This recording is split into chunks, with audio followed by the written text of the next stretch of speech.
Evening function முடிச்சோனே அப்படியே வீட்டுக்கு போயிட்டு கொஞ்சம் ஃப்ரெஷ் ஆயிட்டு ஷாப்பிங் கிளம்பிட்டோம். அந்த கடையில வந்து எனக்கு பார்த்த உடனே இந்த ஃப்ரேம் தான் ரொம்ப பிடிச்சிருந்துச்சு. ஒரு நாள் கண்டிப்பா நம்ம வீட்ல வாங்கி வைக்கணும்.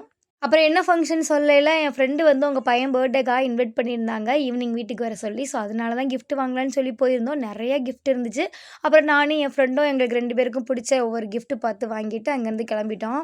இதுவ கடைக்கு போம்போதே சொல்லி தான் கூட்டிட்டு போனேன். எதுவுமே கேட்கக்கூடாது. நைட் அப்பா வாங்கிட்டு வர சொல்றேன். இப்போ வந்து அவனுக்கு மட்டும் தான் கிஃப்ட் அப்படின்னு.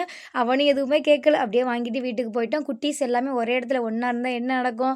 அவைங்க அவைங்க வேல பார்க்க ஸ்டார்ட் பண்ணிட்டாங்க. போன உடனே ஃப்ரெண்டு பூ குடுத்தாங்கல்ல, அதையும் வாங்கி வச்சுட்டு, ஸ்லோ மோஷன்ல வீடியோ எடுக்க சொல்லி காமெடி பண்ணிட்டு இருந்தோம். இவைங்கள வச்சுட்டு வீடியோ எடுக்க முடியாது, ஒண்ணும் எடுக்க முடியாது. போன உடனே கேக் கட்டிங் தானே கட் பண்ணிட்டு கிளம்பலாம் அப்படின்னு பார்த்தா, நீங்க தான் சமைக்கணும் அப்படின்னு சொல்ட்டாங்க. என்னைய விட என் ஃப்ரெண்டு நல்லா சமைப்பாங்க. ஸோ அவங்க தான் இன்னைக்கு சமைக்க போறாங்க. நாங்க எல்லாருமே இன்னைக்கு ஹெல்ப்பர் தான். நம்ம வீட்ல எல்லாருக்கும் சமைப்போம். பட் வெளியில போய் ஒரு இடத்துல சமைக்கணும் அப்புட்ன்னா, சொதப்பிருமோ! நல்லா வராதோ! அப்டின்னா கன்ஃப்யூஸ் ஆகும். பட் என் ஃப்ரெண்ட் அப்டி கிடையாது.